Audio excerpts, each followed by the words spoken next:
The morning sun streamed into the kitchen as I sipped my coffee, browsing through some old photo albums. It was surprising how quickly time had passed.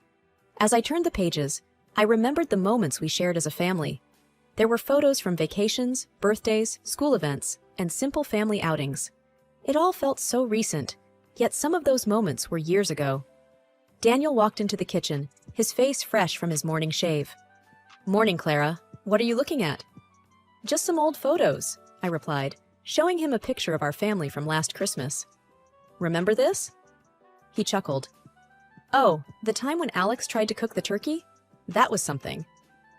Alex, our eldest, had a passion for cooking, but was still learning. That Christmas, he'd tried to surprise us by taking on the turkey dinner, but ended up charring it a bit. We had laughed it off, saying it was the thought that counted. Liam, hearing us from the living room, shouted, "Don't remind me. I was the one who had to order the last-minute pizza." Daniel and I laughed, recalling how our traditional Christmas dinner was replaced with pizza that year. The day moved along just like any other.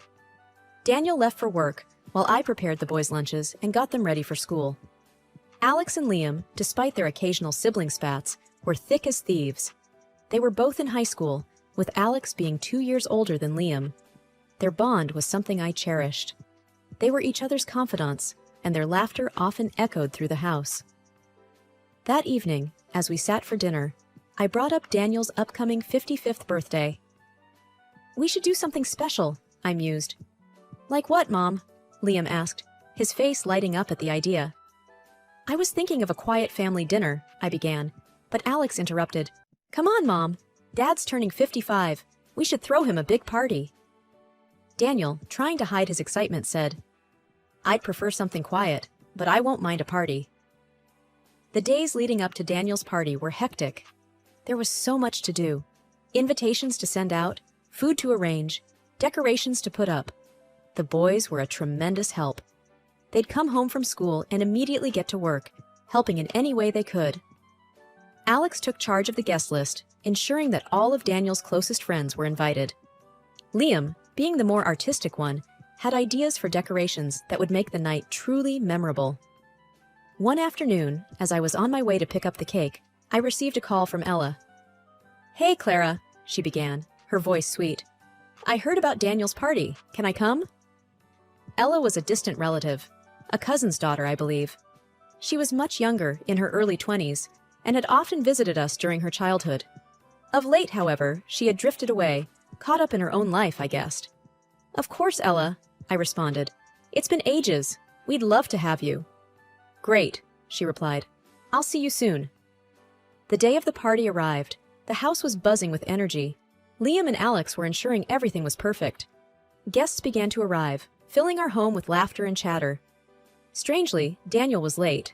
He was never late, especially not for something this important. As the clock ticked on, I grew anxious. Calls to his phone went unanswered.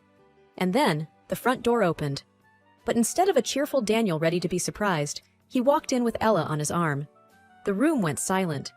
The jovial atmosphere vanished in an instant. My heart raced, and my palms felt clammy. Something was off. Daniel cleared his throat. "Everyone, I have something to say," he began, his voice unsteady. "Clara, I want a divorce. Ella is pregnant, and I'm the father." The room was so silent, I could hear the tick of the clock on the wall. My mind raced, trying to process what I'd just heard. How could this be? Everything had been perfect just a few hours ago. Alex stood up, his face red with anger. "Dad, what are you saying? This is a joke, right?" Liam, always the quieter one, just stared at the floor, tears forming in his eyes. Ella looked around the room, her face flushed. "I'm sorry," she whispered, but I wasn't sure if she meant it. Daniel looked at me, waiting for a response. But words failed me. The life I thought I knew was falling apart in front of my eyes. Guests began to murmur among themselves, and slowly, they started to leave. The party was over before it even began. That night, the boys and I sat in the living room, trying to make sense of everything. Alex was fuming. "I can't believe Dad would do this to us," he muttered. Liam, his voice shaky, said, "What are we going to do now, Mom?" I took a deep breath, trying to muster strength. "We'll figure it out, boys. We always do." But deep down, I was as lost and scared as they were. Our life was unraveling, and I didn't know how to stop it. The days after the party were a blur. News of Daniel's revelation spread like wildfire. Friends and family were shocked. Some even called to express their disbelief. The phone rang incessantly, with many offering support, but I often let it go to voicemail. I needed time to think, to process everything. The boys were taking it particularly hard. Alex, especially, was vocal about his feelings. "I can't believe Dad would do this to us," he'd often say, anger evident in his voice. Liam, on the other hand, was more reserved. He spent a lot of time in his room, often lost in thought. One day, as we were having dinner, Alex announced, "I'm going to live with Dad. Liam and I both. It's a bigger house, and besides, boys should be with their father." I looked at him, surprised. "Are you sure about this, Alex? Have you talked to Liam?" Alex glanced at Liam, who nodded. "Yes, we've discussed it. We think it's for the best." Liam added, "We just think, with everything going on, we should be there for him too." I took a deep breath, fighting back tears. If that's what you both want, then okay. The decision was made. The next week, the boys packed their bags and moved in with Daniel and Ella. The house felt empty without them, but I respected their decision. It wasn't long before things started to change, though. One evening, I received a call from Alex. "Mom," he began, his voice strained.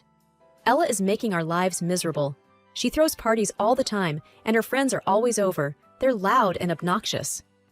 Liam took over the phone. "Mom, it's not what we thought. Ella doesn't want us there. She's making it very clear." My heart ached hearing their words. "Boys, you can always come back home. This is your home." There was silence on the other end. Then Alex replied, "We'll think about it, Mom." Days turned into weeks, and the tension grew. The boys were unhappy, and even Daniel started to see Ella's true colors. One evening, there was another knock on my door. It was Daniel and Ella. Ella, her face red with anger, started, "Clara, you need to take your sons back. They're ruining our life." Daniel looked embarrassed but said nothing. I replied calmly, "They're your sons too, Daniel. They can decide where they want to live." Ella huffed, "This is ridiculous. We can't have them here." I looked at Daniel, waiting for him to say something, to defend our children, but he remained silent. It was clear where his loyalties lay.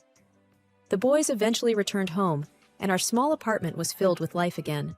Although it was a tight space, the warmth of our bond made it comfortable. Ella's attitude had worn them out, and they regretted ever leaving. Their return also brought to light how deeply Ella's influence was entrenched in Daniel's life.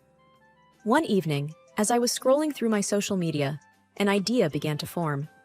I knew Ella was always chasing after the flashy lifestyle. Her posts were filled with pictures of expensive items, fancy dinners, and luxurious vacations. I wondered if I could use this to my advantage. "Boys," I called out, gathering them in the living room, "I have an idea."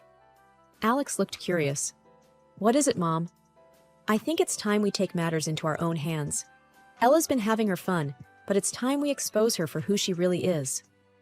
Liam raised an eyebrow. "How do you plan on doing that?" I explained my plan, detailing each step. "I'm going to create a fake profile of a rich, successful man.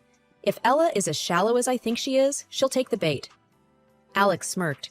"This could actually work, but what's the end goal?" I took a deep breath. "I want to show Daniel her true colors. I want him to see that she's using him, that she's not the angel he thinks she is." Liam looked hesitant. "It's risky, Mom. What if you get caught?" I nodded. "I know, but it's a risk I'm willing to take." With the boys' help, we set up a profile, complete with pictures of a handsome, wealthy-looking man, luxurious vacations, and high-end cars. We named him Max Sterling. Within a day of creating the profile, I sent Ella a friend request, which she quickly accepted. I wasted no time and sent her a message.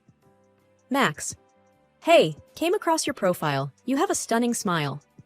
Ella responded almost instantly. "Ella. Thank you, Max. Your profile looks impressive. Businessman?" Max. "Yes, I dabble in a bit of everything. Real estate, stocks, you name it.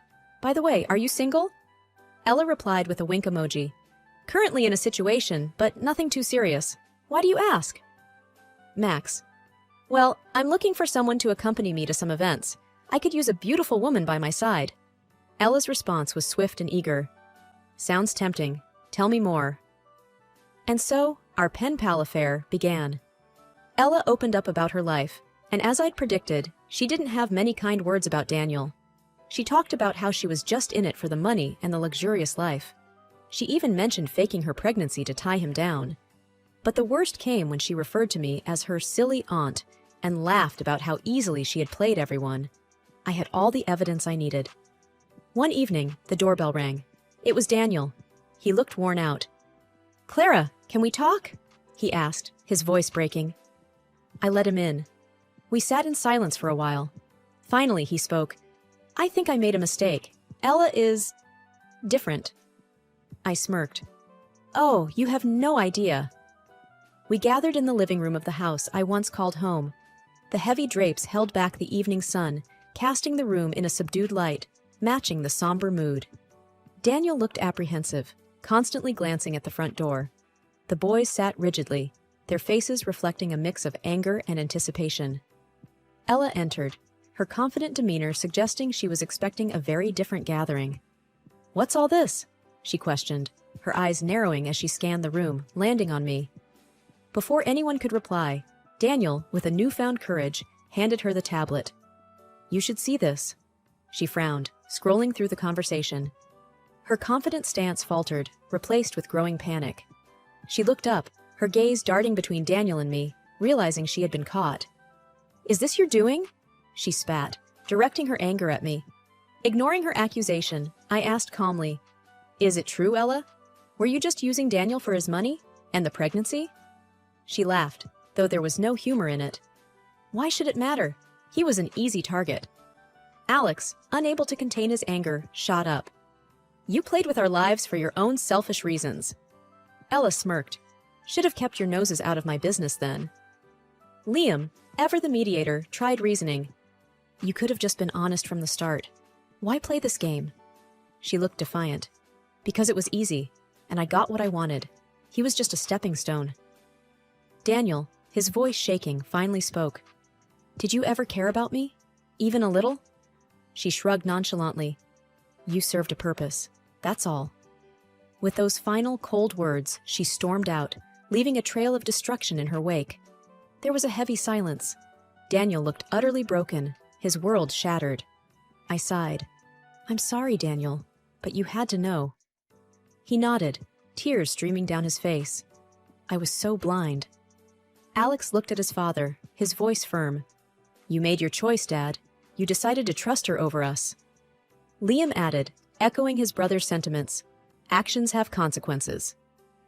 Daniel sat there, crushed by the weight of Ella's betrayal and his own decisions. And while it was painful to watch, neither I nor my children felt any sympathy for him. I found myself back at the house just a few days after the revelation. This time, it was to discuss the terms of our divorce. It felt surreal. The house, which once echoed with our shared dreams, now stood as a testament to our broken trust. The boys were adamant they wanted to be present, to ensure things were fair. They had grown so much during this time, standing firm and supporting me. Daniel looked even more worn out, as if the weight of his mistakes was physically pushing him down. He started, "Clara, I can't begin to express how deeply sorry I am." "Save it," I cut him off. "This isn't about apologies. Let's get to business." Liam took out a piece of paper. "We've listed out what we think is a fair division. We don't want more than we deserve, but we certainly won't accept less." Daniel skimmed through it, then looked up, hesitating. "Clara, the house. I thought we could sell it and split the money." Alex snorted. "Why? So you can give half to Ella?" I intervened. "No, the house stays with the boys and me. You have other properties. You won't be left homeless." Daniel tried again. "It's just that the house holds memories for me too." "Memories you were willing to tarnish by bringing Ella into our home," I retorted. He looked down, defeated. "Fine, I won't contest it." The conversation moved on to other assets, bank accounts, and investments. It was a grueling process, bringing up more raw emotions. Every time we hit a roadblock, one of the boys would step in, reminding Daniel of his responsibilities. Finally, after what felt like hours, we reached an agreement. The boys and I would retain the family home and most of the joint savings. Daniel would keep his personal assets and the vacation home. As we were about to leave, Daniel spoke. Clara, I know I don't have any right to ask, but can we ever find a way to move past this? Not as a couple, but maybe, someday, as friends? I took a deep breath. Daniel, right now, I don't have an answer. All I know is that trust, once broken, is hard to rebuild. Liam added, and actions have consequences, Dad. You chose to betray us. Alex, ever the protective one, chimed in. You need to live with the choices you made. Daniel nodded, tears glistening in his eyes. I understand. Our move to the apartment was surprisingly smooth. With the boys' help, we set up our new home. While it lacked the sprawling grandeur of the house, it had a warmth that the mansion lost a long time ago. It wasn't long before I started hearing rumors. Word spread fast in our close-knit community. Ella was the talk of the town, with her web of lies coming undone one thread at a time. One afternoon, as I sipped my coffee in a cafe downtown, Mrs. Jenkins, a longtime neighbor, approached. Clara, dear, she began, her voice oozing false concern. Have you heard? That young girl, Ella, apparently, she's been seeing multiple men behind Daniel's back. I took a sip, not letting her words rile me. Not surprised, I replied, matter-of-factly. Mrs. Jenkins leaned in closer, as if sharing a state secret. And it's not just that. They say she never was pregnant to start with. I raised an eyebrow. Well, that's something. But honestly, Mrs. Jenkins, it's no longer my concern. She looked taken aback. Oh, but dear, it's such a scandal. I met her gaze, unwavering. A scandal I have no part in. Now, if you'll excuse me, I have matters to attend to. As the days went by, more revelations surfaced. Ella's escapades became the stuff of legend. The latest was about her being involved in some shady business deals. One evening, as we were having dinner, Alex shared, Dad's business is suffering. People don't want to associate with him anymore because of Ella. Liam added, I heard some partners pulled out of deals. I took a moment, then said, It's unfortunate, but he chose to align with her. This is the outcome of his choices. The doorbell rang, disrupting our conversation. To our surprise, it was Daniel. Clara, he began, I need to talk. I nodded. Fine, but keep it brief. He sighed, looking more disheveled than ever. It's all falling apart. The business, my reputation, everything. Alex scoffed. What did you expect? Daniel looked pained. I know I messed up, but I didn't expect it to go this bad. I crossed my arms. You let a snake into your life, Daniel. It was bound to bite. He looked defeated. I know. I just hoped. Liam interrupted. Hoped what? That your betrayal wouldn't have consequences? Daniel lowered his head. I'm sorry. Alex, never one to mince words, said, Sorry doesn't cut it. You made your bed. I added, Daniel, it's time you face the music. Clean up the mess you made. He nodded, turning to leave. Thank you for hearing me out. The days turned into weeks, and then months. The boys adjusted to their new school and made new friends. We no longer heard or talked about Daniel's misfortunes. Our focus was on the future, not the past. One morning, as I prepared breakfast, Liam walked in with a letter in hand. It's from the court, he announced, his face giving nothing away. I opened it and skimmed through. The final verdict of the property division was in. The judge ruled in our favor. Most of the assets were awarded to us. Alex peeked over my shoulder. Wow, that's a lot more than I expected. I nodded. Yes, but remember, material possessions are fleeting. Our real wealth is here, I said, tapping my heart, with family. Liam smiled. Couldn't agree more, Mom. The doorbell rang, and Alex went to answer. It was Mr. Wilson, our former gardener from the mansion. He looked different, happier. Clara, good to see you. I brought you these. He handed over a basket of fresh flowers. From your favorite part of the old garden. Tears filled my eyes. Thank you, Wilson. This means a lot. He grinned. I heard about the verdict. I'm glad justice prevailed. I nodded. Thank you for sticking by us, even after everything. He waved it off. You were always kind to me. Besides, everyone knew what Ella was about. It was only a matter of time. We chatted a bit more, reminiscing about the old days before he left. The boys and I sat down for breakfast, the aroma of fresh flowers filling the room. Alex broke the silence. Mom, have you thought about what we'll do now? Liam added, with the assets and all? I took a moment. I've been thinking. Perhaps it's time for a fresh start, somewhere new. We can sell the house, the cars, everything. We'll have enough to start over. Alex looked intrigued. Where were you thinking? Somewhere by the coast. Always loved the sound of waves. Liam beamed. I'm in. Alex chuckled. Yeah, me too. We started planning our move. A new place, away from the shadows of our past. It was exhilarating. A few weeks later, we packed our bags and headed to our new home. A quaint house overlooking the sea, where mornings started with sunrises and nights ended with the soothing sounds of waves.